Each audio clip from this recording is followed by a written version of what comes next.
Good evening. इस शाम के समय आप सभी का हम स्वागत करते हैं।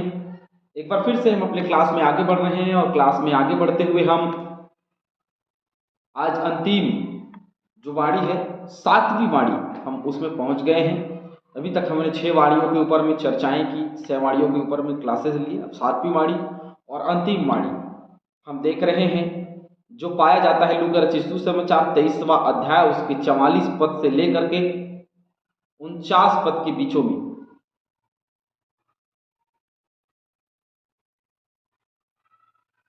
सॉरी, 44 से 46 पद के बीचों में हम उसको देखेंगे।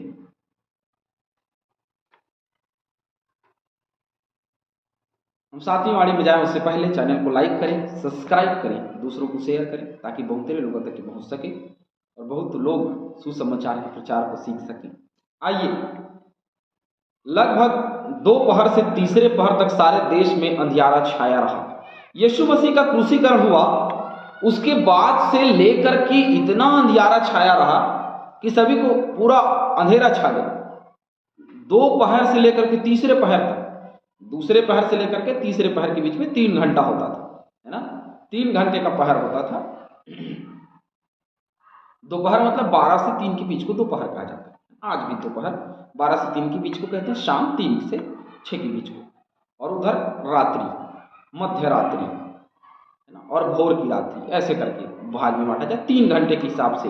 आज भी, पहले भी यही हिसाब चलता था, आज भी वही हिसाब है, तीसरे पहर, है ना।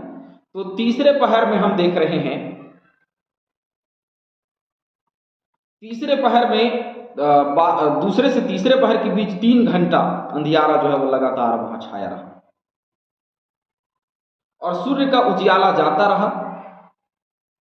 सूर्य का जो उजियाला है वो जाता रहा, सूर्य जो रोशनी देती है वो समाप्त हो गई।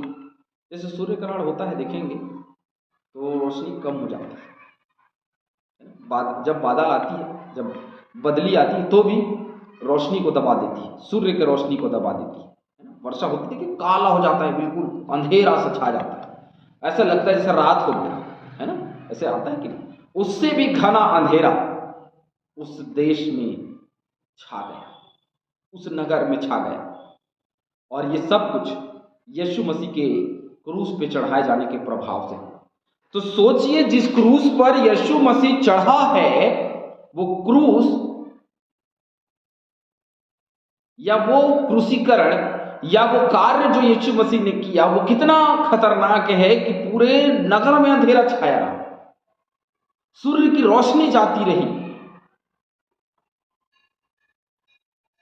तब भी लोगों को यह पता न चला कि जो चढ़ा है वो परमेश्वर का पुत्र है। और वो समय, वो घड़ी जिसके लिए यीशु मसीह यरूशलेम को गए, वो घड़ी अब पूरी हो चुकी है। उसने खुद कहा पूरा हुआ, उसका काम पूरा हो गया।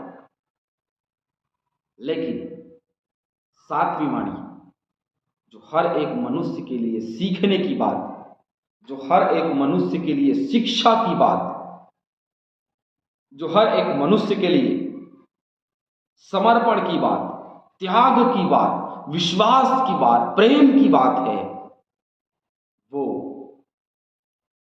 7वीं वाणी में लिखा हुआ है, 7वीं वाणी में कहा हुआ है। यीशु मसीह ने 7वीं वाणी में पूरी जगत के लिए एक मैसेज दिया, एक सुसमाचार का प्रचार के लिए एक रास्ता दिया। यीशु ने बड़े शब्द से पुकार करके कहा, थोड़ा नहीं, बड़े शब्द से पुकार करके कहा, हे पिता।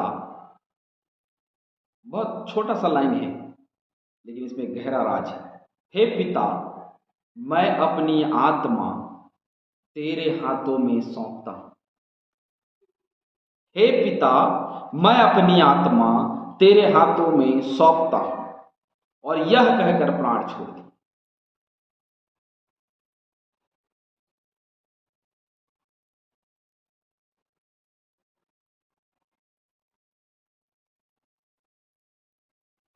क्या कहेंगे आप, या मैं क्या कह सकते हैं इसके विषय? उसने स्वयं कहा कि मैं अपनी आत्मा तेरे हाथों में सौंपता।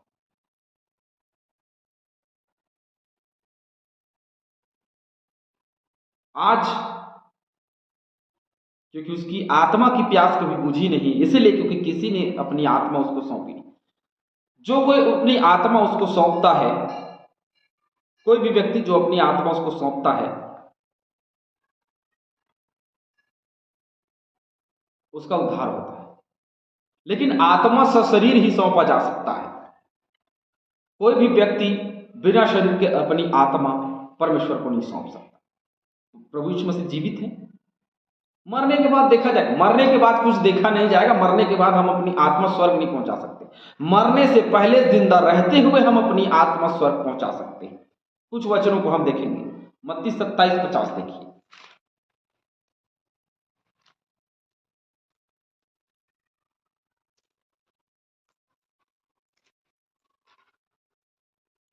तब यीशु ने फिर बड़े शब्द से चिल्लाकर प्राण छोड़ दिए। ये बड़ा शब्द है, और इस बड़े शब्द में, हे पिता, मैं अपनी आत्मा तुम्हें सौंपता हूं, तेरे हाथों में सौंपता हूं, ये कहकर उसने प्राण त्याग दिया। क्या धन्य हम लोग हैं कि हमारे अंत के समय में, अभी जब भी हमारा अंत हो, उससे पहले हम अपनी आत्मा परमेश्वर को सौंप दें, जिसकी वजह से हमारा उद्धार हो सके। मुझे और आपको बिल्कुल समझने की बात है, और यही सुसमाचार प्रचार का अर्थ है। यही सुसमाचार प्रचार का अंतिम पड़ाव है कि हर एक आत्माओं को जीत करके प्रभु यीशु मसीह के राज्य में शामिल करना। जो परमेश्वर के हाथ में अपनी आत्मा नहीं सौंपता, या जब जिसकी आत्मा परमेश्वर के हाथ में नहीं है, क्योंकि उसने हमारा जो चेहरा अपने हथेली पे खोद करके बनाए, हथेली पे उसी का चेहरा होगा जिसकी आत्मा उसके हाथ में।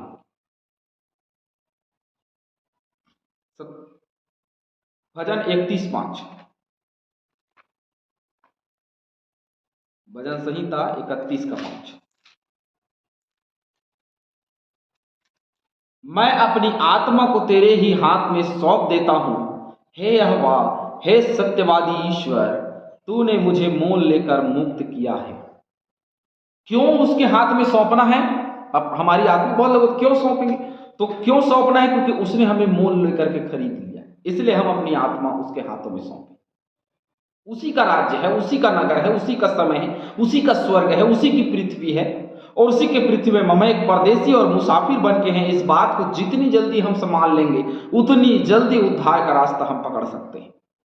लेकिन हर एक मनुष्य उद्धार के रास्ते से वंचित है। क्यों वंचित है? इसके पीछे में कारण है कि हम अपनी आत्मा उसको नहीं सौंपते। बड़ी सिंपल सी लॉजिक है कि उसने कहा कि मैं अपनी आत्मा तुझे सौंपता, क्योंकि ये आत्मा अब तेरा है, तेरी इच्छा को पूरी किया मैंने, अब ये आत्मा तेरा है। प्रभु, इस आत्मा का काम पूरा हो, मैं जो शरीर में था इसका काम पूरा हो गया, बस ये अब आत्मा तेरे हाथ है, ये स्वर्ग के लिए। पहला पत्रस 2:23 भी निकालेंगे मेरे साथ में। क्योंकि तुमने नाशवान नहीं पर अविनाशी बीज से, कैसे नाशवान नहीं, नाश होने वाली चीजों से नहीं, नाश होने वाली वस्तु से नहीं, पर अविनाशी बीज से परमेश्वर के जीवते और सदा ठहरने वाले वचन के द्वारा नया जन्म पाया है। हमने नया जन्म पाया है, और इस नए जन्म में आत्मा पवित्र होनी चाहिए। सोचना, समझना, उठना, बैठना, सब कुछ मसीह यीशु के मुताबिक होना चाहिए। पवित्रता का जीवन जीना होगा, धार्मिकता का जीवन जीना होगा, जिसके वजह से हमारा जो जीने का मकसद है, या जो इस धरती में आने का मकसद है, वो पूरा हो, कि हम अपनी आत्मा उसको सौंपे। यूहन्ना 19:30 भी देखेंगे।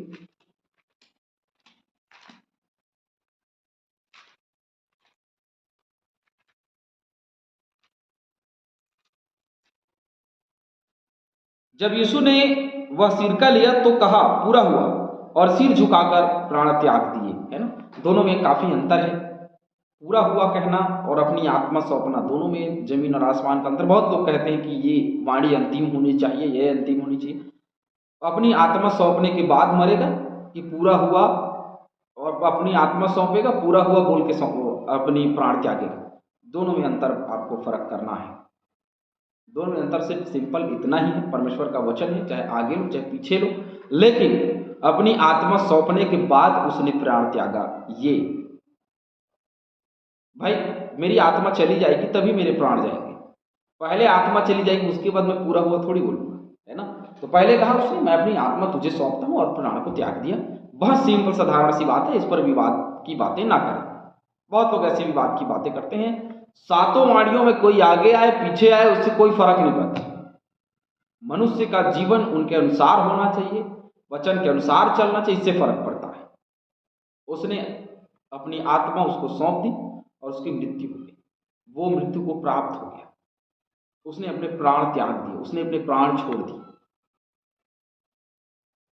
सात वाणियों में बहुत गहरी शिक्षा है। इन सातों वाणियों की शिक्षा को हम आने वाले क्लास में देखेंगे। एक क्लास और मैं बनाऊंगा इनके ऊपर में, कि हम किससे क्या शिक्षा ले सकते हैं और कैसे जीवन को व्यतीत कर सकते हैं। बड़ी सिंपल और साधारण सी बात है कि अपनी आत्मा को उसको सौंपे, तभी परमेश्वर का राज्य आ सकता है। ये कह देने से कि जैसे स्वर्ग में तेरा राज्य है प्रभु, पृथ्वी पर तेरा राज्य है, ऐसे कहने से नहीं होगा, करना पड़ेगा, जिंदगी जीना पड़ेगा। और उस जिंदगी को जीते हुए अपनी आत्मा को तैयार करना पड़ेगा कि हमारी आत्मा परमेश्वर के हाथ में जाए, शैतान के हाथ में, परमेश्वर के हाथ में जाए, जिससे हमारा जीवन अनंत काल तक बचा रहे, जिससे हम अनंत काल की शिक्षा को प्राप्त करें। प्रभु हमारे जीवन में बहुत ऐसे आशीष देने के लिए बैठा, लेकिन हम अपनी आत्मा कहाँ देते हैं, ये हमारे ऊपर है। हम अपनी आत्मा जहाँ देंगे, जिसके हाथ में देंगे, समझ लीजिए वही हमारा करता है। प्रभु हम सभी को आशीष दे। आमीन।